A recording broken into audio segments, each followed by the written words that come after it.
보고 탐내어 가졌나이다. 보고 탐내어 가졌나이다. 제목으로 말씀 전하겠습니다. 서울 성동구 금호동에 있는 빌라 집주인의 실제 경험담입니다. 보증금 2천만 원, 월세 75만 원에 집을 내놨어요. 세입자가 계약금으로 1,200만 원을 보냈습니다. 이제 들어오기로 한 날짜, 그 계약서에 써 있는 이삿날 5일 전에 세입자에게 연락이 온 거예요.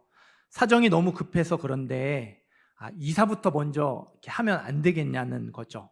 이 잔금 800만 원 남았죠. 이것도 날짜를 맞추기 어려워서 열흘 정도만 미뤄달라고, 이렇게 월세와 같이 내겠다고 이렇게 사정을 했어요. 월세 2천만 원에 이제 보증금 2천만 원에 월세 75만 원이니까 집주인도 그냥 그럴 수 있다고 좀 가벼운 마음으로 그러라고 했어요. 이제 들어왔고 한 달이 지났습니다. 45일이 지났어요. 잔금은 물론이고요, 월세도 안 내는 거예요. 배째라는 거죠. 나중에 알아보니까요, 이 사람이 다른 곳에서도 같은 방법으로 보증금과 월세를 내지 않으면서 버텼던 사람이래요. 사정을 봐달라면서 먼저 이사해 놓고 잔금과 월세를 이렇게 차일피일 미루다가 이렇게 다른 곳으로 이사 가기를 반복했던, 소위 말하는 악성 세입자였던 거죠. 집주인과 명도 소송, 이렇게 이제 강제로 집행하는 이 소송을 2번이나 했던 또 악성 세입자였다고 합니다. 세입자를 울리는 집주인도 많이 있는데요, 집주인을 울리는 세입자도 많은 것 같아요. 계약 기간이 끝났는데도 전화 안 받고 집 안 보여주는 건 양반이더라고요. 짐은 그대로 두고 몸만 나간 다음에요, 주인이 열쇠 따고 들어가면 주거 침입죄로 고소하겠다고 하는 사람, 이 짐 건들면 절도죄로 고소하겠다는 사람도 있어요. 자꾸 연락한다고 흉기 들고 찾아와서 위협하는 사람도 있고요.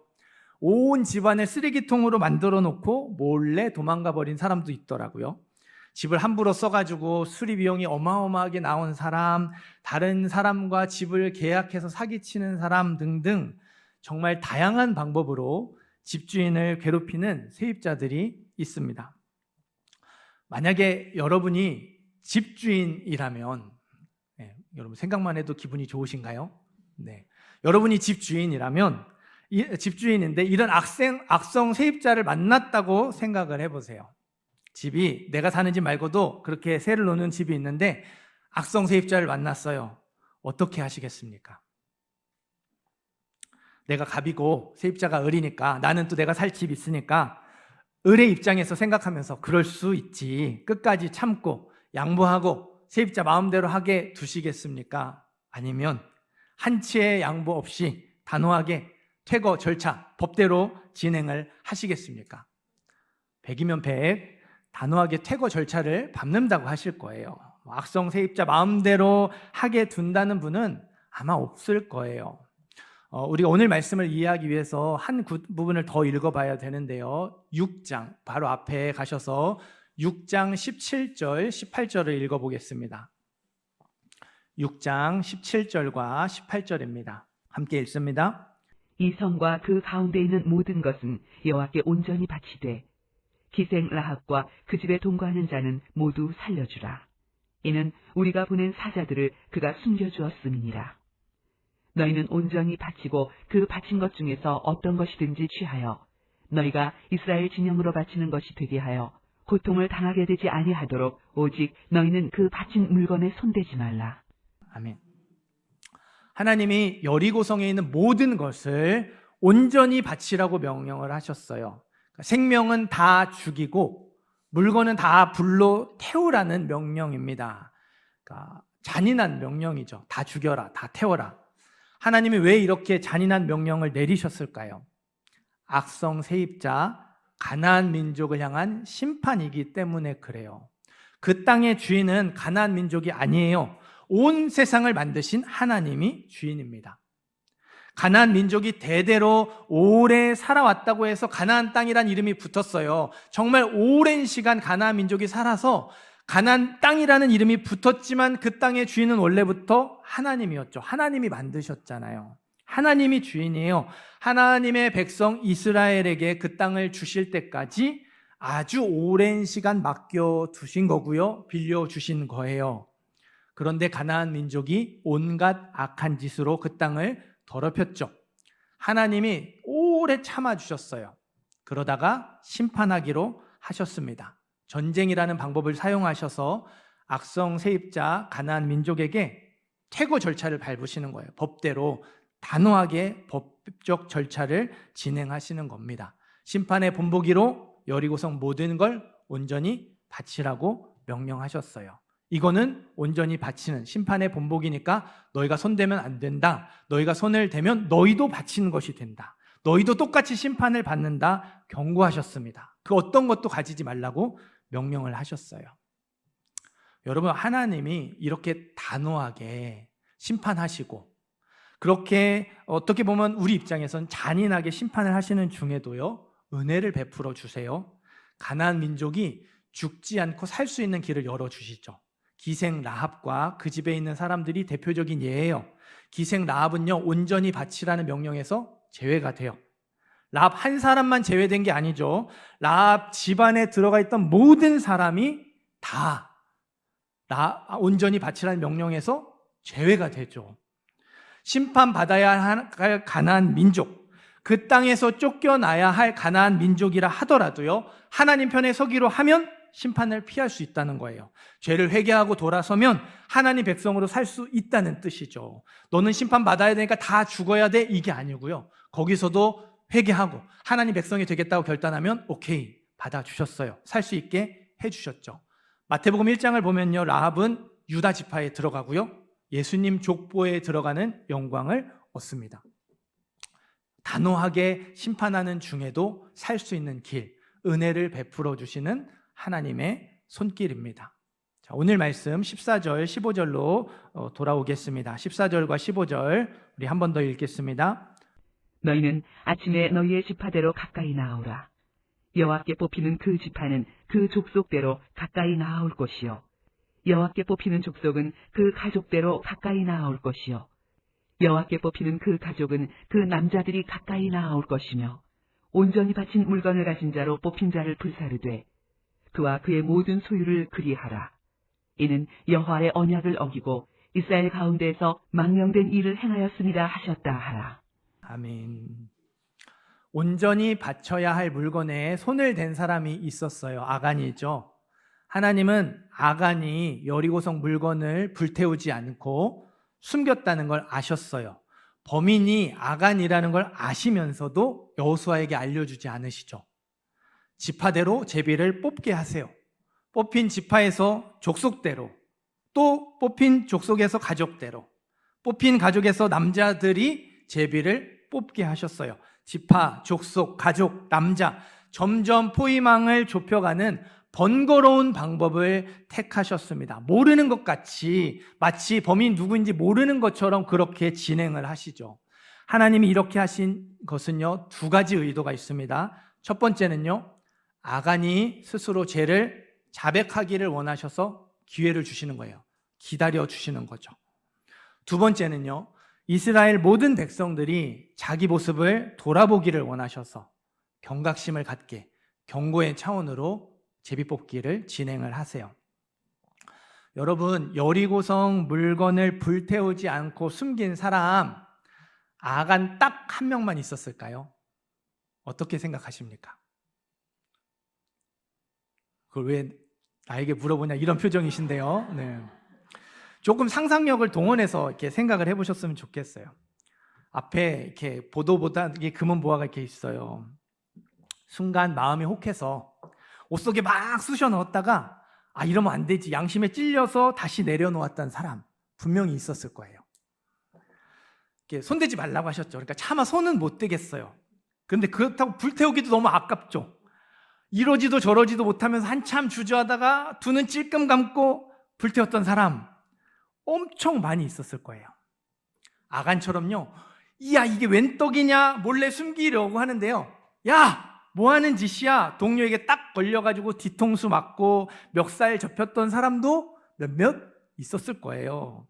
그러니까 아간과 비슷한 마음을 가지고 있었던 사람, 아간처럼 행동하려고 했던 사람 정말 많았어요. 그러나 여리고성 물건을 불태우지 않고 숨긴 사람은 아간이 유일했죠. 그걸 성공한 사람은 아간이 유일했습니다. 만약에 아간 말고 또 다른 사람도 성공을 했다면, 숨겼다면 그 사람도 제비에 뽑혔을 텐데 아간 한 사람만 뽑혔거든요. 아간만 그렇게 했다는 거죠. 제비가 뽑힙니다. 아간이요, 에이 설마 나 혼자만 그랬겠어 하는 마음으로 안 나옵니다. 이 정도쯤은 괜찮겠지. 하나님이 안 된다고, 그럼 너도 받쳐진다고 하셨지만 설마 그렇게 하겠어. 이쯤이야 하면서 버티는 거예요. 유다 지파가 뽑혔어요. 세라 족속이 뽑혔습니다. 삽디 가족이 뽑히죠. 제비가 점점 자기를 향하여 오고 있다는 걸 알면서도요, 아닌 척 시침이 뚝 뗍니다. 삽디 가족의 남자 중에 결국 자기가 뽑힙니다. 아간이 여호수아에게 대답하여 이르되 참으로 나는 이스라엘의 하나님 여호와께 범죄하여 이러하게 행하였나이다. 결국 자기가 뽑히고 모든 증거가 밝히 드러난 후에 죄를 자백했어요. 범인이라는 걸 인정했죠. 이거를 회개하는 거라고 보시는 분도 있는데 아니에요. 이거는 회개가 아닙니다. 어떤 거랑 똑같냐면요, 우리 옛날에 예능에서 그 연예인들이 그 전통시장 가가지고 과자 사는데 세 봉지 20만 원 이래가지고 엄청 이렇게 난리가 났었잖아요. 그러니까 그 주인이 해명을 뭐라고 해요? 그거 20만 원에 판 거 아니고 세 봉지 7만 원에 판 건데 방송국 놈들이 이거 이렇게 짜집기 편집한 거라고, 내가 나쁜 사람처럼 그렇게 한 거라고 억울하다고 그랬죠. 더 이게 시끄러워지니까 그제서야 어때요? 먹고 살기 힘들어서 그랬다고, 생각이 짧았다고 이렇게 자백을 했죠. 이건 회개하는 게 아니잖아요. 마지 못해서 이게 이제 다 드러나고 부정할 수 없으니까, 피할 수 없으니까 인정하는 거예요. 아간이 그랬어요. 그러면 아간과 같은 마음을 가졌던 사람들, 이렇게 숨겼다가 내려놓았던 사람, 하려고 했는데 들켜서 못한 사람, 이렇게 고민했던 사람들 어땠을까요? 유다 지파가 뽑혔을 때요, 다행이다 마음을 쓸어내렸을 거예요. 그러나 유다 지파, 세라 족속, 삽디 가족, 점점 포위망이 좁혀질수록 마음이 점점 무거워지는 거예요. 마지막으로 아간이 뽑혔을 때 마음이 더 무거워졌어요. 전혀 흔들리지 않았다고 할 수 없잖아요. 나도 비슷한 마음 가졌었잖아요. 잠깐이지만 나도 손을 댔었어요. 그때 들키지 않았다면 나도 똑같이 숨겼을 거거든요. 자기의 연약함을 돌아보게 됐어요. 언제든지 나도 그럴 수 있다고, 내가 아간이 될 수 있다는 경각심을 갖게 되었습니다. 우리 21절도 읽어볼게요. 21절 있습니다. 내가 노력한 물건 중에 신할산의 아름다운 외투 한 벌과 은 200세겔과 그 무게가 50세겔 되는 금덩이 하나를 보고 탐내어 가져갔나이다. 보소서, 이제 그 물건들을 내 장막 가운데 땅속에 감추었는데 은은 그 밑에 있나이다 하더라. 아멘. 여리고성 물건 있는 모든 것을 온전히 바쳐라. 하나님이 단호하게 명령을 하셨죠. 온전히 바친 물건에 손을 대면 그 사람도 온전히 바쳐야 한다. 그 사람도 똑같이 심판을 받는다. 하나님이 강력하게 경고하셨어요. 진짜 강하게 경고하셨어요. 우리가 너 한 번만 더 하면 진짜 혼난다 말하는 것처럼 하나님이 경고하셨어요. 아간은 하나님의 명령이 뭔지 알고 있었어요. 하나님의 명령 어기면 어떻게 되는지도 알고 있었습니다. 그런데도 온전히 바친 물건에 손을 댔죠. 불태우지 않고 숨겼어요. 자기가 가졌습니다. 그렇게 한 이유가 보고 탐내어 가졌나이다. 보고 탐내어 가졌나이다. 욕심 때문에 그랬답니다. 아간이 하나님을 모르지 않았어요. 요단강이 멈추는 기적 아간도 경험을 했죠. 자기 두 발로 직접 걸어서 마른 땅이 된 요단강을 건너왔어요. 그래서 여리고성 앞에서 목숨 걸고 할례 행했습니다. 하나님 백성 되기로 했어요. 기쁨으로 유월절 지켰죠. 이중 성벽에 견고한 요새 여리고성이 와르르 무너지는 순간에도 아간은 있었습니다. 우와 소리 질렀는데 와르르 무너지는 그 놀라운 일을 경험했어요. 아간의 눈앞에서 하나님의 살아계심, 하나님의 놀라운 능력이 연달아 나타났습니다. 직전에도 생생하게 경험했어요. 그런데도 온전히 바친 물건에 손을 댔죠. 불태우지 않고 숨겼어요. 자기가 가졌어요. 그렇게 한 이유 보고 탐내어 가졌나이다. 욕심 때문에 그랬습니다. 세상에서 가장 큰 떡, 남의 떡이라고 하죠. 네. 남의 떡이 더 커 보인다는 속담도 있잖아요. 욕심은 바닷물과 같아서 마실수록 갈증에 시달린다, 이런 말도 있더라고요. 욕심에는 진짜 끝이 없는 것 같아요. 이것만 있으면 행복할 것 같죠. 저것만 가지면 만족하며 살 것 같아요. 근데 그렇지가 않죠. 우리는 내 손에 있는 걸 바라보기보다요, 내 손에 없는 걸 바라봅니다. 내가 가지지 못한 것만 바라봐요. 여러분, 이 욕심, 그렇게 내가 없는 것, 내가 가지지 못한 걸 바라보게 만드는 욕심에는요, 어마어마한 힘이 있어요. 하나님의 명령이 생각나지 않게 만들어요. 하나님의 경고를 무시하게 만듭니다. 생생한 영적 체험을 싸그리 잊어버리게 만들죠. 하나님의 명령을 몰라서가 아니라 아는데 생각이 안 나게, 하나님의 경고를 들었는데 아는데 무시하게, 생생하게 하나님의 은혜를 경험하고 하나님의 살아계심을 경험했는데, 기적을 경험했는데 싸그리 잊어버리게, 욕심이 그렇게 만드는 힘이 있어요. 저와 여러분의 안에 있는 욕심이요, 우리를 아간의 길로 갈 수 있게 만든다는 사실을 잊지 마셔야 돼요. 아간이 보고 탐냈던 것, 아간이 욕심부렸던 것 중에는요, 금과 은, 우리로 치면 돈 외에도요, 시날산의 아름다운 외투 한 벌이 있었죠. 요즘으로 치면 이탈리아 수제 명품입니다. 그것도 한정판 명품이에요. 몇 개 없는 진짜 귀한 옷이에요. 아간은 옷을 좋아하는 사람, 패션에 예민했던 사람이었던 것 같아요. 왜 그런 분들 있죠? 분명히 옷이 여러 벌 있는데 입을 옷이 없다고 하시는 분들. 네, 저희 집에도 그런 분이 계셔요. 네. 자꾸 옷을 사달래요. 제가 보면 얼마 전에 옷 샀는데 그럼 그 옷은 뭐지? 또 자꾸 옷이 없대요. 도저히 이해가 안 되는데 그렇습니다. 신명기 29장 5절을요, 제가 읽어드릴게요. 주께서 40년 동안 너희를 광야에서 인도하셨거니와, 이제 잘 들으세요. 너희 몸의 옷이 낡아지지 아니하였고 너희 발의 신이 헤어지지 아니하였으며. 광야 40년 동안요, 입어도 옷이 낡아지지 않았어요. 신고 또 신어도 신발이 헤어지지 않았습니다. 입어도 낡지 않는 옷, 신고 신어도 헤어지지 않는 신발, 옷 욕심 없는 사람에게는 땡큐예요. 좀 얼마나 좋아요. 입고 입어도 안 낡아요. 신고 다녀도 안 헤어져요. 얼마나 좋습니까? 하지만 옷 욕심 있는 사람, 패션에 예민한 사람에게는요, 최악이에요. 매번 똑같은 패션을 반복해야 하거든요. 다른 선택의 여지가 없죠. 그게 하나님의 은혜라 하더라도, 하나님의 돌보심이라 하더라도 힘든 거예요. 어려운 것이죠. 아간의 약점은요, 패션, 옷이었어요. 그 약점을 욕심에 사로잡혔습니다. 그래서 온전히 바친 물건에 손을 댄 거예요. 사랑하는 성도 여러분, 저와 여러분의 약한 부분은 무엇입니까? 내 손에 있는 건 보지 못하고 내 손에 없는 것만, 내가 가지지 못한 것만 눈이 빠져라 바라보게 만드는 부분, 남의 떡이 커 보이는 부분은 무엇이 있나요? 바로 그 부분을 조심하셔야 돼요.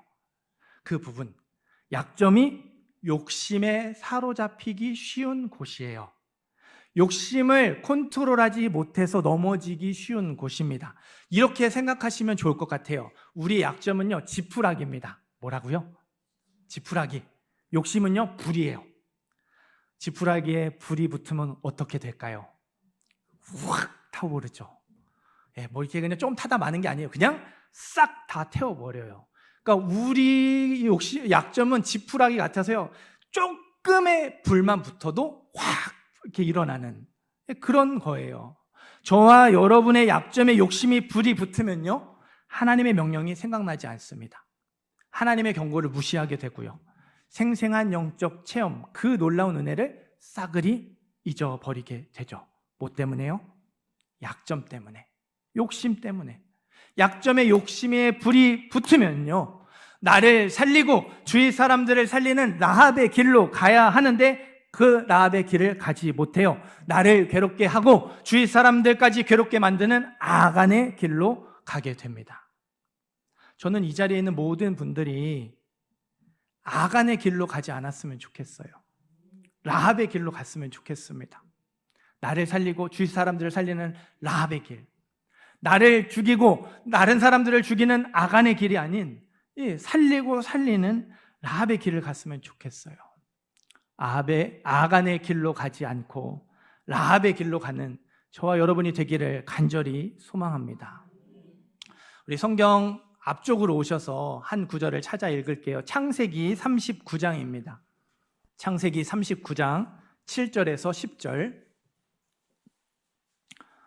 제가 가지고 있는 성경은 구약 60페이지 그 정도 있습니다. 창세기는 성경 맨 앞에 있습니다. 창세기 39장 7절에서 10절 함께 읽습니다. 그 후에 그의 주인의 아내가 요셉에게 눈짓하다가 동침하기를 청하니 요셉이 거절하며 자기 주인의 아내에게 이르되 내 주인이 집안의 모든 소유를 간섭하지 아니하고 다 내 손에 위탁하였으니 이 집에는 나보다 큰 이가 없으며 주인이 아무것도 내게 금하지 아니하였어도 금한 것은 당신뿐이니 당신은 그의 아내임이라. 그런즉 내가 어찌 이 큰 악을 행하여 하나님께 죄를 지으리이까. 여인이 날마다 요셉에게 청하였으나 요셉이 듣지 아니하여 동침하지 아니할 뿐더러 함께 있지도 아니하니라. 아멘. 우리의 약점이 욕심에 사로잡히지 않을 수 있는 방법, 지푸라기와 같은 우리의 약점에 욕심의 불이 붙지 않을 수 있는 방법, 유혹을 뿌리치는 요셉의 대답 속에 있어요.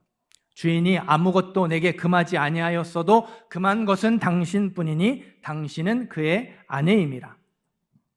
주인이 나에게 집안 모든 것을 맡겼는데 당신만큼은 주인이 허락하지 않았습니다. 그 다음에 어떤 말이 나와요? 그런즉 내게 어찌 이 큰 악을 행하여 하나님께 죄를 지으리까? 내가 어찌 이 큰 악을 행하여 하나님께 죄를 지으리까? 주인의 아내와 동침하는 게 누구에게 죄를 짓는 거라고 해요? 하나님께 죄를 짓는 거라고 하죠. 정상적인 흐름대로 하면요, 내가 어찌 이 큰 악을 행하여 주인에게 죄를 지으리까 대답해야 되잖아요. 주인이 다 허락했는데 주인의 아내는 허락하지 않았어요. 내가 이 큰 악을 행해서 주인께 죄를 지을 수 없습니다. 이렇게 대답해야 돼요. 그런데 요셉은 주인에게 죄를 짓는 거라고 하지 않아요. 갑자기 생뚱맞게 하나님의 이름을 꺼내요. 하나님께 죄를 짓는 거라고 하죠. 주인의 아내와 단 둘이 있는 그 자리에 하나님이 함께 계심을 믿었기 때문에 그래요. 당신과 동침하는 것은 주인에게 죄를 짓는 걸로 끝나지 않습니다. 지금 이 자리에 나와 함께 하시는 하나님께 죄를 짓는 겁니다. 이게 요셉의 믿음이었어요. 아무도 보는 사람 없는 나 혼자 있는 자리에서도요, 하나님은 나와 함께 계세요. 거기서 내가 무슨 생각을 하는지 다 알고 계시고요, 내가 무슨 말을 하는지 다 듣고 계십니다. 내가 무슨 행동을 하는지 다 보고 계세요. 내가 눈치 보지 않아도 되는 자리에 있을 때, 내 마음대로 편안하게 행동해도 된다고 생각하는 그런 사람들과 있을 그때에도요, 하나님은 나와 함께 하세요. 그 사람을 향한 나의 생각, 그 사람을 향한 나의 말, 그 사람을 향한 나의 행동 다 아시고 듣고 보고 계십니다. 힘들고 어려울 때만 나와 함께 하시는 게 아니고요, 내가 숨기고 싶은 모습, 내가 들키고 싶지 않은 자리에서도 하나님은 나와 함께 계세요. 그 자리에서도 하나님은 나와 함께 계세요. 하나님께 숨길 수 있는 건 아무것도 없죠. 그렇기 때문에 우리의 실수와 잘못은요, 사람에게 하는 걸로 끝나지 않아요. 그 자리에 나와 함께 하시는 하나님께 죄를 짓는 거예요. 요셉이 가지고 있었던 믿음이 이 믿음이었습니다. 요셉의 믿음이 저와 여러분의 믿음이 되어야 해요. 그래야 우리의 약점이, 우리의 약한 부분이 욕심에 사로잡히지 않을 수 있어요. 요셉의 믿음이 우리의 믿음이 되어야 이 욕심을 꾹꾹 눌러 참아도 불쑥불쑥 치밀어 오르잖아요. 계속해서 치밀어 오르는 욕심의 유혹을 이겨낼 수 있어요. 야곱의 믿음이 내 믿음이 되어야 그래야 유혹을 이길 수 있습니다. 이 믿음이 우리에게 있으면요, 욕심에 사로잡힐 수 있어요. 욕심에 넘어질 수 있습니다. 우리의 그 지푸라기와 같은 약점에 욕심의 불이 붙어서 확 타오를 수 있어요. 그래도요, 거기서 정신 번쩍 들어요. 여기도 하나님 계신데, 여기도 하나님 계신데 이러면 안 되지. 정신 번쩍 들죠. 그래서 늦었지만 그때라도 요셉처럼 자리를 박차고 일어날 거예요. 유혹의 소리를 듣지 않을 거고요, 유혹하는 사람과 함께 있지도 않을 겁니다. 하나님의 함께 하심을 생각하니까 숨이 턱턱 막히시나요? 비밀이 없고 숨길 수 있는 게 없다니, 그게 참 이렇게 어떻게 살까 그렇게 두려움이 드십니까? 제가 경험해 본 바에 의하면요, 생각과 말과 행동을 더 조심하게 되는 건 맞아요. 이전보다 더 불편해지는 것도 맞고요, 더 부자연스러워지는 것도 맞습니다. 그런데요, 하나님이 내 생각까지도 살펴보신다는 믿음으로 조심하며 살아가니까요, 이유를 알 수 없는 기쁨이 이렇게 찾아오는 걸 경험할 수 있었어요. 상황은 변하지 않았는데 불평하지 않고요, 만족할 수 있는 힘이 생겨나게 되더라고요. 분명히 만족할 수 없어요. 불평거리인데요, 너무너무 불편한 일인데요, 그걸 보면서 그래, 그래도 괜찮지, 그래도 살아야지 라는 마음이 들더라고요. 이 기쁨과 평안, 행복한 삶, 풍성한 삶이 끊어지지 않고 계속해서 이어지면 좋겠는데요. 그러면 정말 좋겠는데요. 저도 끊어졌다가 다시 회복했다가 이어졌다가 이렇게 이걸 반복하며 살고 있어요. 세상은요, 욕심을 마음껏 채우라고 이야기합니다. 너 그거 가져야 돼. 너 그거 있어야 돼. 너 그렇게 원하는 거 다 할 수 있어야 돼. 욕심을 마음껏 채우는 삶이 행복한 삶이라고 거짓말하고, 욕심을 마음껏 채우고 원하는 대로 다 하며 살아가는 게 풍성한 삶이라고 거짓말해요. 유혹합니다. 우리는 원하는 걸 다 가질 수 없어요. 여러분도 아시잖아요. 우리가 하고 싶은 걸 다 하며 살 수 없습니다. 다 가질 수 없는데 다 가지려고 해서 문제가 생기죠. 다 할 수 없는데 다 하고 싶어서 하려고 하다 보니까 힘들어지고 문제가 생겨요. 어려움을 만나요. 그게요, 아간의 길이래요. 나를 괴롭게 하고 내 주위에 있는 사람들을 괴롭게 하는 삶입니다. 나만 망하는 게 아니고요, 함께 망하는 삶이에요. 욕심을 채우려다가 욕심으로 망하는 삶, 그게 아간의 길이에요. 사랑하는 성도 여러분, 원하는 걸 다 가지지 못해도 행복하게 살 수 있어요. 하고 싶은 걸 다 하지 못해도요, 기쁘게 살 수 있습니다. 그런 길이 있어요. 나를 살리고 주위 사람들을 살릴 수 있는 길이 있어요. 그게 요셉이 걸어갔던 길이고요, 라합이 선택했던 길입니다. 하나님이 여기도 나와 함께 하시고 하나님이 내 생각까지도 다 지켜보고 계신다는 믿음으로 사는 길, 그 길이 욕심을 이기는 길이고 나를 살리는 길이고 나를 통해 내 주위에 있는 사람들을 살릴 수 있는 길입니다. 물론 우리는 욕심을 이겨낼 수 있는 힘이 없어요. 우리에게는 힘이 없습니다. 그러나 우리 안에 성령님이 계셔요. 내가 아버지께 구하겠으니 그가 또 다른 보혜사를 너희에게 주사 영원토록 너희와 함께 있게 하리니 그는 진리의 영이라. 저와 여러분이 이 라합의 길, 요셉의 길, 믿음의 길을 걸어갈 수 있도록 진리의 영이신 보혜사 성령님이 우리 안에 계셔요. 우리를 도우십니다.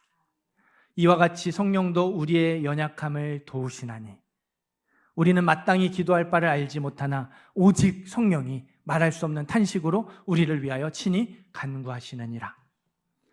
우리 안에 계신 성령님이 우리의 연약함을 아세요. 우리가 얼마나 약점이 많고 그래서 그 약점에 욕심의 불을 얼마나 많이 붙이며 살아가는지를 아세요. 그래서 긍휼히 여기시죠. 도와주십니다. 지금 이 순간에도 말할 수 없는 탄식으로 저와 여러분을 위해서 기도하고 간구하고 계세요. 그 약한 부분 때문에 무너지지 않도록, 그 약점 때문에 욕심에 사로잡혀서 아간의 길을 가지 않도록 우리를 위해 말로 할 수 없는 탄식으로 기도하세요. 너희는 성령을 따라 행하라. 그리하면 육체의 욕심을 이루지 아니하리라. 우리가 그 욕심을 이길 수 있도록, 우리는 이기지 못하는데 우리가 성령님을 힘입어 그 욕심을 이기고 또 이겨낼 수 있도록, 유혹을 뿌리치고 또 뿌리칠 수 있도록 성령님이 우리를 가르쳐 주세요. 더 크게 말씀해 주시고 더 분명하게 말씀해 주시고 우리에게 계속해서 우리 마음을 감동하시면서 우리를 인도하십니다. 아간의 길로 가지 못하도록 막으시고 라합의 길로, 요셉의 길로 갈 수 있도록 우리를 이끌어 주세요. 많은 환난 가운데 성령의 기쁨으로 말씀을 받아 우리와 주를 본받은 자가 되었으니 모든 믿는 자의 본이 되었느니라. 인생의 그 많은 어려움 속에서 기쁨으로 살아갈 수 있도록 성령님이 도와주신대요.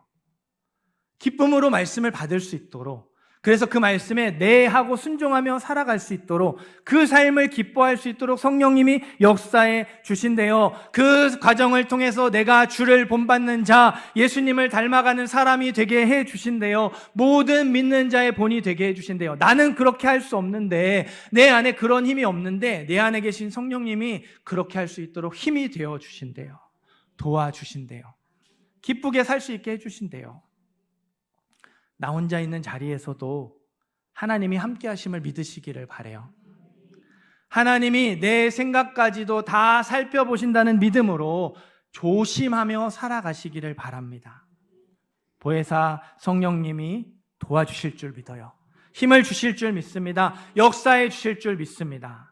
보혜사 성령님의 도우심으로 요셉이 걸어갔던 길, 라합이 선택했던 길, 믿음의 길을 기쁨으로 따라가는 모든 성도님들, 모든 예배자들 되시기를 주님의 이름으로 축원합니다.